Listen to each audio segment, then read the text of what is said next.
మహాశివరాత్రి మనం ఎందుకు జరుపుకుంటామో మీకు తెలుసా?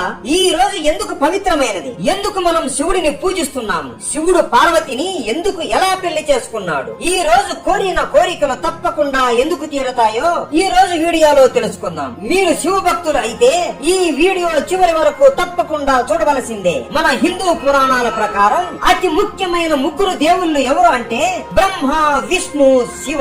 వీళ్ళని త్రిమూర్తులు అని కూడా పిలుస్తారు. శివుడు ఎల్లప్పుడూ కైలాస పర్వతం మీదనే ఉంటాడు. ఆయన ఎప్పుడు ధ్యానం చేస్తూ ప్రశాంతంగా ఉంటాడు. మహారాజా అయిన హిమవంతుడి నగరం కైలాస పర్వతానికి దగ్గరలో ఉండేది. హిమవంతుడు స్వర్గలోక మహిళను ప్రేమించి వివాహం చేసుకున్నాడు. వారికి ఒక కుమార్తె పుడుతుంది.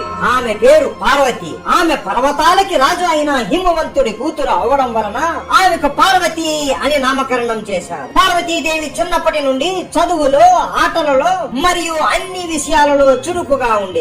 ఆమె చిన్నప్పటి నుంచి శివుడి నామం వింటూ ఆయన గురించి తెలుసుకుంటూ ఉండేది. ఎన్నో సార్లు కైలాస పర్వతాన్ని చూస్తూ అలాగే నిద్రపోయేది. ఎప్పటికైనా ఆ శివుడిని వివాహం చేసుకోవాలి అని ఆమెకు కోరిక ఉండేది. కొన్ని సంవత్సరాల తర్వాత నారదుడు హిమవంతుడి దగ్గరికి వచ్చి, నీ కూతురు పార్వతికి శివుడు అంటే చాలా ఇష్టం, ఆమెని శివుడికి ఇచ్చి వివాహం చెయ్యి అని అంటాడు. కానీ హిమవంతుడికి కూతురైన పార్వతిని శివుడికి ఇచ్చి వివాహం చేయడం అస్సలు ఇష్టం ఉండదు. అప్పుడు హిమవంతుడు పార్వతి దగ్గరికి వెళ్లి ఎన్నో మాటలు చెప్పి ఎన్నో ప్రయత్నాలు చేసి ఆమె మనసు మార్చడానికి ప్రయత్నిస్తాడు. కానీ పార్వతీదేవి ఎన్ని చెప్పినా నేను శివుడినే పెళ్లి చేసుకుంటా అని అంటూనే ఉంది. అప్పుడు హిమవంతుడు చేసేది ఏమీ లేక పార్వతిని తీసుకుని కైలాస పర్వతాన్ని ఎక్కి శివుడి దగ్గరికి వెళ్లి శివుడితో ఇలా అంటాడు, నా కూతురు మిమ్మల్ని వివాహం చేసుకోవాలి అని అనుకుంటుంది. ఇక నుండి పార్వతీదేవి మీ సేవలు చేసుకుంటూ ఉంటుంది అని శివుడితో అంటాడు. ఇదంతా శివుడు ధ్యానం చేస్తూ వింటూ ఉంటాడు. అప్పటి నుండి పార్వతీదేవి శివుడికి సేవలు చేసుకుంటూ ఎన్నో రకాల పూజలు చేస్తూ శివుడిని పొందడానికి ప్రయత్నిస్తూ ఉంటుంది. ఇదంతా జరిగే సమయంలో తారకాసురుడు అనే రాక్షసుడు ఒక వరాన్ని పొందుతాడు. నా మరణం కేవలం శివుడి కొడుకు చేతుల్లోనే ఉండాలి అని. శివుడి భార్య సతీదేవి మంటల్లో దూకి చనిపోయింది కదా, ఇప్పుడు ఈ తారకాసురుడిని చంపాలి అంటే శివుడు పార్వతీదేవిని వివాహం చేసుకోవడం అత్యంత ముఖ్యమైనది అయిపోయింది. అప్పుడు బ్రహ్మదేవుడు ఎలాగైనా పార్వతిని శివుడిని కలపాలి అని విష్ణు కుమారుడు అయిన మన్మధుడిని పిలిచి వెళ్లి శివుడి మీద ప్రేమ బాణాన్ని వదిలి పార్వతీదేవి మీద ప్రేమ కలిగేలా చెయ్యి అని ఆజ్ఞాపిస్తాడు. మన్మధుడు సరే అని తన భార్య రతీదేవితో కైలాస పర్వతానికి వెళతాడు. ఆ సమయంలో శివుడు ధ్యానం చేసుకుంటూ ఉంటాడు. పక్కనే పార్వతీదేవి కూర్చొని శివుడిని జపిస్తూ ఉంటుంది. ఇదే మంచి సమయం అని మన్మధుడు తన ప్రేమ బాణాన్ని శివుడి ఛాతీ పైన వదులుతాడు.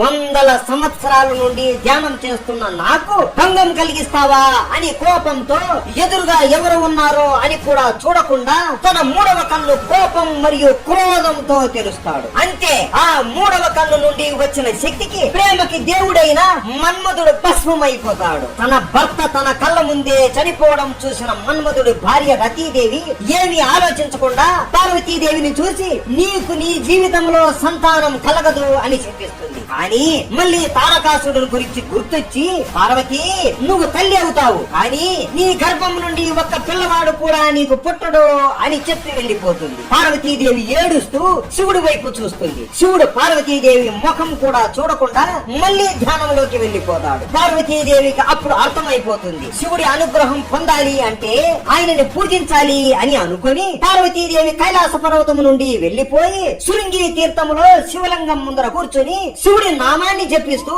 60,000 సంవత్సరాలు ధ్యానం చేస్తూ ఉంటుంది. ఒక రోజు అక్కడే పక్కన ఉన్న ఒక నదిలో ఒక ముసలి చిన్న పిల్లవాడిని పట్టుకుని నదిలోకి లాక్కుని వెళుతూ ఉంటుంది. అప్పుడు ఆ పిల్లవాడు అమ్మా అమ్మా అమ్మా నన్ను కాపాడండి అని అరుస్తూ ఉంటాడు. ఆ పిల్లవాడు అమ్మా అని అనడంతో పార్వతీదేవి పులకరించిపోయి తపస్సు నుండి లేచి పరిగెత్తుకుంటూ నది ఒడ్డుకు వెళ్లి చేతులు జోడించి పిల్లవాడిని వదిలిపెట్టు అని ముసలిని ప్రాధేయపడుతుంది. 60,000 సంవత్సరాలు శివుడి కోసం తపస్సు చేశావు కదా, ఆ తపస్సు ఫలితాన్ని నాకు దారపోస్తే పిల్లవాడిని విడిచిపెడతాను అని ముసలి అంటుంది. పార్వతీదేవి నవ్వుతూ ఒక్క క్షణం కూడా ఆలోచించకుండా తన తపస్సుని ఆ ముసలికి దారపోస్తుంది. ఇన్ని సంవత్సరాలు ఎన్నో కష్టాలు ఎదిరించి శివుడి కోసం కఠోరంగా తపస్సు చేశావు కదా, ఇప్పుడు ఎవరో నీకు తెలియని పిల్లవాడి కోసం తపస్సు తపస్సు ఫలితం నాకు దారపోశావు.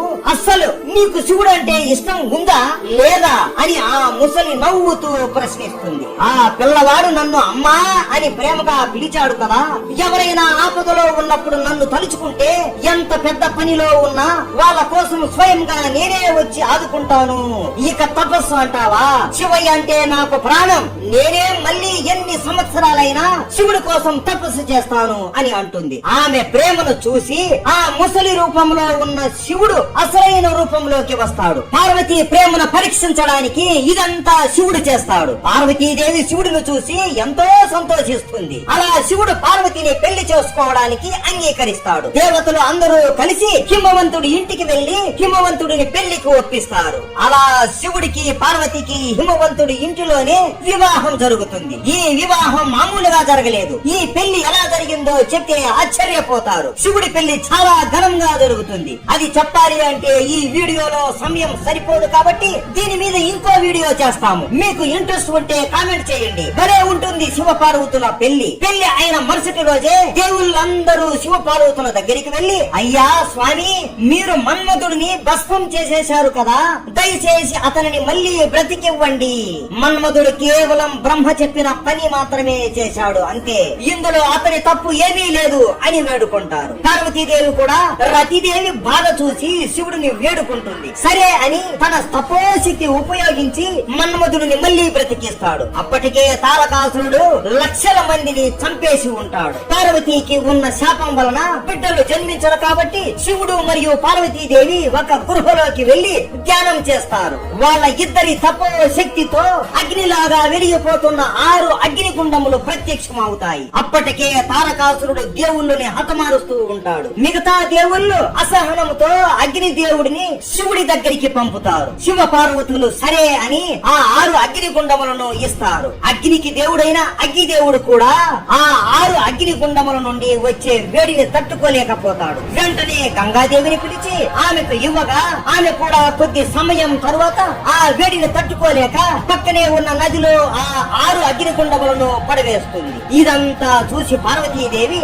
అక్కడికి వచ్చి ఒక నీటి రూపంలోకి మారి వాటిని పట్టుకుంటుంది. కొద్దిసేపటికి ఆ 6 అగ్నిగుండములు 6 బిడ్డలుగా మారుతాయి. ఆ 6 బిడ్డలను ఏకం చేసి కార్తికేయ స్వామికి పార్వతీదేవి జన్మనిస్తుంది. అందుకే కార్తికేయ స్వామిని షణ్ముఖుడు అని కూడా పిలుస్తారు. కార్తికేయ స్వామి జననం గురించి ఇంకా డీటెయిల్ గా వీడియో కావాలి అంటే చెప్పండి, చేస్తాము. ఇప్పుడు అంతా చెప్పాలి అంటే టైం సరిపోదు కాబట్టి ఆ తరువాత షణ్ముఖుడు తన శక్తి ఉపయోగించి చిన్న పిల్లవాడిలాగా ఉన్నప్పుడే తారకాసురుడిని హతమారుస్తాడు. ఈ మహోన్నతమైన రోజుని ప్రతి సంవత్సరం మనం మహాశివరాత్రిగా జరుపుకుంటున్నాము. మన భారతదేశంలో వారణాసి, శ్రీశైలం, ద్రాక్షారామం, శ్రీకాళహస్తి, అలాగే వేములవాడ మొదలగు ప్రదేశములలో అత్యంత శక్తివంతమైన శివలింగములు ఉన్నాయి. ఈ మహోన్నతమైన రోజున మీరు మీ మనసులో ఉన్న కోరిక మనస్ఫూర్తిగా కోరుకుని శివుడికి చెబితే ఆయన ఆ కోరికను తప్పకుండా తీరుస్తాడు. ఎలా అంటే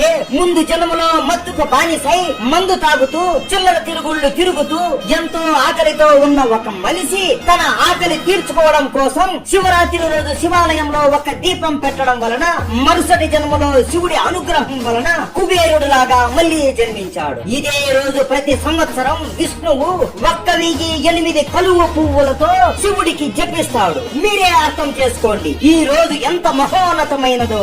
మీకు మీ కుటుంబ సభ్యులకి మహాశివరాత్రి శుభాకాంక్షలు. శివుడు అంటే మీకు ఇష్టం ఉంటే హర హర మహాదేవ అని కామెంట్ చేసి సబ్స్క్రైబ్ చేసుకోండి.